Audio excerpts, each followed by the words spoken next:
ಯೇಸು ಕ್ರಿಸ್ತನ ಮಹಾಪರಿಶುದ್ಧ ನಾಮದಲ್ಲಿ ನಿಮ್ಮೆಲ್ಲರನ್ನೂ ವಂದಿಸುವಂತವನಾಗಿದ್ದೇನೆ. Praise the Lord. ಶಾಲೋಮ್. ಈ ಬೆಳಗಿನ ಜಾವದಲ್ಲಿ ವಾಕ್ಯ ಓದಿಕೊಳ್ಳೋಣ. ಯಾಕೋಬನು ಬರೆದ ಪತ್ರಿಕೆ 5ನೇ ಅಧ್ಯಾಯ 7ನೇ ವಚನ ಮತ್ತು 8ನೇ ವಚನ ಓದಿಕೊಂಡು ಸ್ವಲ್ಪ ಹೊತ್ತು ಧ್ಯಾನ ಮಾಡಿಕೊಳ್ಳೋಣ.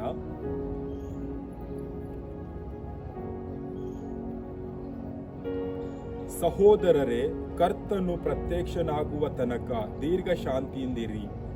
ವ್ಯವಸಾಯಗಾರನನ್ನು ನೋಡಿರಿ, ಅವನು ಭೂಮಿಯ ಬೆಲೆಯುಳ್ಳ ಫಲಕ್ಕಾಗಿ ಕಾದಿದ್ದು ಮುಂಗಾರು ಹಿಂಗಾರು ಮಳೆಗಳು ಬರುವ ತನಕ ದೀರ್ಘ ಶಾಂತಿಯಿಂದಿರುವನು. ನೀವು ದೀರ್ಘ ಶಾಂತಿಯಿಂದಿರಿ, ನಿಮ್ಮ ಹೃದಯಗಳನ್ನು ದೃಢಪಡಿಸಿಕೊಳ್ಳಿರಿ, ಕರ್ತನ ಪ್ರತ್ಯಕ್ಷತೆಯು ಹತ್ತಿರವಾಯಿತು. ಈ ವಾಕ್ಯದಲ್ಲಿ ನೋಡುವಾಗ ಈ ವಾಕ್ಯ ಈ ರೀತಿಯಾಗಿ ಹೇಳ್ತಾ ಇದೆ, ಸಹೋದರರೇ, ಕರ್ತನ ಪ್ರತ್ಯಕ್ಷತೆಯು ಹತ್ತಿರವಾಗಿದೆ, ನೀವು ದೀರ್ಘ ಶಾಂತಿಯಿಂದ ಇರ್ರಿ ಎಂಬುದಾಗಿ ವಾಕ್ಯ ಹೇಳ್ತಾ ಇದೆ. ನಾವು ಈ ಒಂದು ದಿನದಲ್ಲಿ ಈ ಲೋಕದಲ್ಲಿ ಜೀವಿಸುವಾಗ ಯಾವ ರೀತಿಯಾಗಿದ್ದೇವೆ? ನಮ್ಮ ಹೃದಯವನ್ನು ನಾವು ದೃಢಪಡಿಸಿಕೊಂಡಿದ್ದೇವಾ? ನಾವು ದೀರ್ಘ ಶಾಂತಿಯಿಂದ ಈ ಲೋಕದಲ್ಲಿ ಜೀವಿಸುತ್ತಾ ಇದ್ದೇವಾ? ರೈತನು ಯಾವ ರೀತಿಯಾಗಿ ಆತನು ಮಳೆಗಾಗಿ ಕಾಯುತ್ತಾನೋ, ಆತನು ಬೀಜವನ್ನು ಭೂಮಿಯಲ್ಲಿ ಬಿತ್ತಿ ತನ್ನ ಫಲಕ್ಕಾಗಿ ಆತನು ಎದುರು ನೋಡುತ್ತಾನೋ, ಆ ರೀತಿಯಾಗಿ ನಾವು ಕರ್ತನ ಪ್ರತ್ಯಕ್ಷತೆಯನ್ನು ಹೃದಯದಲ್ಲಿ ದೃಢವಾಗಿ ಇದ್ದುಕೊಂಡು ದೀರ್ಘ ಶಾಂತಿ ಉಳ್ಳವರಾಗಿದ್ದುಕೊಂಡು ಯೇಸು ಕ್ರಿಸ್ತನ 2ನೇ ಬರೋಣಕ್ಕಾಗಿ ನಾವು ನಿರೀಕ್ಷೆಯಿಂದ ಕಾದುಕೊಂಡಿದ್ದೇವಾ? ನಾವು ಈ ಲೋಕದಲ್ಲಿ ಜೀವಿಸುವಾಗ ಯಾವ ರೀತಿಯಾಗಿ ಜೀವಿಸ್ತಾ ಇದ್ದೇವೆ? ನಮ್ಮದೇ ಆದಂತ ಆಲೋಚನೆ, ನಮ್ಮದೇ ಆದಂತ ಜೀವಿತ, ಈ ಲೋಕದಲ್ಲಿ ಗಡಿಬಿಡಿಯಾಗಿ ಜೀವಿಸುತ್ತಾ ಎಲ್ಲ ಕಾರ್ಯಗಳಲ್ಲಿ ಅಸಮಾಧಾನ ಮಾಡಿಕೊಂಡು ಕಷ್ಟ, ವೇದನೆ, ನೋವು, ದುಃಖ ಅನುಭವಿಸುತ್ತಾ ಈ ಲೋಕದಲ್ಲಿ ನಾವು ಜೀವಿಸುತ್ತಾ ಇದ್ದೇವಾ? ಒಂದು ವೇಳೆ ನಾವು ಆ ರೀತಿಯಾಗಿ ಜೀವಿಸುತ್ತಾ ಇರುವುದಾದರೆ ಈ ಒಂದು ದಿನ ಸುಂದರ ಸಮಯವಾಗಿದೆ. ವಾಕ್ಯ ಹೇಳ್ತಾ ಇದೆ, ದೀರ್ಘ ಶಾಂತರಾಗಿರ್ರಿ, ದೃಢ ಹೃದಯವುಳ್ಳವರಾಗಿರಿ, ಕರ್ತನು ಬರ್ತಾ ಇದ್ದಾನೆ, ಪ್ರತ್ಯಕ್ಷತನಾಗ್ಲಿಕ್ಕಿದ್ದಾನೆ, ಸಿದ್ಧರಾಗಿರಿ ಎಂಬುದಾಗಿ ಹೇಳ್ತಾ ಇದೆ. ನಾವು ಈ ಒಂದು ದಿನದಲ್ಲಿ ಲೋಕದಲ್ಲಿ ಯಾವ ವಿಷಯಗಳಿಗಾಗಿ ಸಿದ್ಧತೆ ಮಾಡಿಕೊಳ್ಳುತ್ತಾ ಇದ್ದೇವೆ? ನಮ್ಮ ಕುಟುಂಬವನ್ನು ಕಟ್ಟುವುದಕ್ಕಾಗಿ, ನಮ್ಮ ಜೀವನವನ್ನು ನಡೆಸುವುದಕ್ಕಾಗಿ, ನಮ್ಮ ಮಕ್ಕಳ ವಿದ್ಯಾಭ್ಯಾಸವನ್ನು ಮಾಡುವುದಕ್ಕಾಗಿ, ಮನೆ ಆಸ್ತಿ ಅಂತಸ್ತು ಮಾಡುವುದಕ್ಕಾಗಿ ನಾವು ಪ್ರಯಾಸ ಪಡ್ತಾ ಇದ್ದೇವಾ? ಈ ಲೋಕದ ಸಂಗತಿಗಳು ಲಯವಾಗಿ ಹೋಗುವಂತದಿದೆ. ಈ ಲೋಕದ ಸಂಗತಿಗಳು ಇಲ್ಲದಂತೆ ಆಗುವಂತದಿದೆ.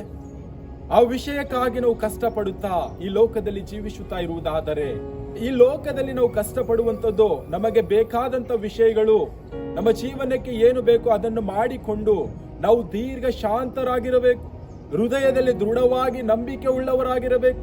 ಯೇಸು ಕ್ರಿಸ್ತನ 2ನೇ ಬರೋಣ ಬರುತ್ತಾನೆ, ನನ್ನನ್ನು ಆತನೊಟ್ಟಿಗೆ ಕರೆದುಕೊಂಡು ಹೋಗುತ್ತಾನೆ. ನಾನು ಈ ಲೋಕದಲ್ಲಿ ಜೀವಿಸುವ ಕಾಲವೆಲ್ಲ ನೀತಿಯ ಜೀವಿತವನ್ನು ಜೀವಿಸುತ್ತಾ ಇದ್ದೇನೆ, ನಾನು ನಂಬಿಕೆಯಲ್ಲಿ ಜೀವಿಸುತ್ತಾ ಇದ್ದೇನೆ, ನನ್ನ ಜೀವಿತ ರಕ್ಷಣೆಯಲ್ಲಿ ಇದೆ. ನನ್ನನ್ನು, ನನ್ನ ಕುಟುಂಬವನ್ನು, ನನ್ನ ಮಕ್ಕಳನ್ನು ಯೇಸು ಕ್ರಿಸ್ತನು ಪ್ರತ್ಯಕ್ಷನಾಗುವಾಗ ಯೇಸು ಕ್ರಿಸ್ತನೊಟ್ಟಿಗೆ ಪರಲೋಕ ರಾಜ್ಯದಲ್ಲಿ ನಾನು ವಾಸಿಸುತ್ತೇನೆ ಎಂಬುದಾಗಿ ಭರವಸೆ ನಮ್ಮಲ್ಲಿರಬೇಕು. ದೃಢ ಹೃದಯ ಉಳ್ಳವರಾಗಿ, ದೀರ್ಘ ಶಾಂತಿ ಉಳ್ಳವರಾಗಿ ಈ ಲೋಕದಲ್ಲಿ ನಾವು ಜೀವಿಸುವಂತವರಾಗಬೇಕು. ಈ ಒಂದು ಸುಂದರ ಸಮಯವಾಗಿದೆ. ನಮ್ಮನ್ನೇ ನಾವು ಪರೀಕ್ಷೆ ಮಾಡಿಕೊಳ್ಳೋಣ.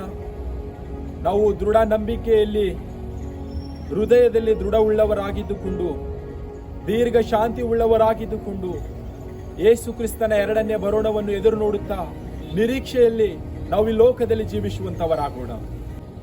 ನಿರೀಕ್ಷೆ ಇಲ್ಲದ ಜೀವಿತ, ನಂಬಿಕೆ ಇಲ್ಲದ ಜೀವಿತ, ಈ ಲೋಕದಲ್ಲಿ ನಾವು ಜೀವಿಸುತ್ತಾ ನಮ್ಮ ಜೀವಿತವನ್ನು ನಾವು ವ್ಯರ್ಥ ಮಾಡಿಕೊಳ್ಳುತ್ತಾ ಇದ್ದೇವಾ? ನಮ್ಮ ಜೀವಿತದಲ್ಲಿ ನಂಬಿಕೆ ಇಲ್ಲ ಎಂಬುದಾಗಿ ನೋಡುವಾಗ, ದೀರ್ಘ ಶಾಂತಿ ಇಲ್ಲ ಎಂಬುದಾಗಿ ನೋಡುವಾಗ, ಹೃದಯದಲ್ಲಿ ದೃಢವಾದ ನಂಬಿಕೆ ಇಲ್ಲ ಎಂಬುದಾಗಿ ನೋಡುವಾಗ ಈ ಲೋಕದಲ್ಲಿ ನಮ್ಮ ಜೀವಿತ ವ್ಯರ್ಥವಾಗಿ ಹೋಗುವಂತದಾಗಿದೆ. ನಮ್ಮ ಜೀವನ ಕೊನೆಯದಾಗಿ ಮರಣಕ್ಕೆ ತುತ್ತಾಗಿ ಹೋಗುತ್ತದೆ. ನಮ್ಮ ಆತ್ಮ ನರಕದಲ್ಲಿ ಬೀಳುವಂತದಾಗಿದೆ. ನರಕದಲ್ಲಿ ನೋಡುವಾಗ ಕಟಕಟನೆ ಕಡಿಯುವ ಹುಳುಗಳು ಸಾಯುವುದಿಲ್ಲ, ಉರಿಯುವ ಬೆಂಕಿ ಆರುವುದಿಲ್ಲ, ಗೋಳಾಟ ಕಿರಿಚಾಟ ನರಕದಲ್ಲಿ ಇರುವಂತದಾಗಿದೆ. ಒಂದು ವೇಳೆ ನಾವು ಈ ಲೋಕದಲ್ಲಿ ಜೀವಿಸುವಾಗ ದೃಢ ನಂಬಿಕೆ ಉಳ್ಳವರಾಗಿ, ಹೃದಯದಲ್ಲಿ ದೃಢಪಡಿಸಿಕೊಂಡವರಾಗಿ ನಾವು ದೀರ್ಘ ಶಾಂತರಾಗಿ ಲೋಕದಲ್ಲಿ ಜೀವಿಸುವಾಗ, ಯೇಸು ಕ್ರಿಸ್ತನು ಎರಡನೇ ಬರುವಾಗ ಆತನೊಟ್ಟಿಗೆ ನಾವು ಪರಲೋಕಕ್ಕೆ ಹೋಗುತ್ತೇವೆ. ರೈತನು ಯಾವ ರೀತಿಯಾಗಿ ಆತನ ತನ್ನ ಭೂಮಿಯಲ್ಲಿ ಬೀಜ ಹಾಕಿಕೊಂಡು ಫಲ ಎದುರು ನೋಡ್ತಾ ಇರ್ತಾನೋ, ನಾನು ಬೆಳೆಯನ್ನು ಹೊಂದಿಕೊಳ್ಳುತ್ತೇನೆ, ಅದರಿಂದ ಫಲವನ್ನು ನಾನು ಹೊಂದಿಕೊಳ್ಳುತ್ತೇನೆ ಎಂಬುದಾಗಿ ಆತನು ಮಳೆ ಬರಲಿ ಮಳೆ ಬರದೇ ಇರಲಿ, ಬಿಸಿಲು ಚಳಿ ಎನ್ನದ ಹಾಗೆ ಆತನು ತನ್ನ ಬೆಳೆಗಾಗಿ ಕಾದುಕೊಂಡಿರುತ್ತಾನೆ. ಆ ರೀತಿಯಾಗಿ ನಾವು ಯೇಸು ಕ್ರಿಸ್ತನ ಎರಡನೇ ಬರೋಣಕ್ಕಾಗಿ ಕಾದು ಕೂತುಕೊಳ್ಳುವಂತವರಾಗಬೇಕು. ಈ ಒಂದು ದಿನದಲ್ಲಿ ನಾವು ಯಾವ ರೀತಿಯಾಗಿ ಜೀವಿಸ್ತಾ ಇದ್ದೇವೆ, ನಮ್ಮನ್ನೇ ನಾವು ಪರೀಕ್ಷೆ ಮಾಡಿಕೊಳ್ಳೋಣ. ಕರ್ತನು ಈ ವಾಕ್ಯ ನಮ್ಮೆಲ್ಲರ ಆತ್ಮೀಯ ಆಶೀರ್ವದಿಸಲಿ. ಆಮೇನ್.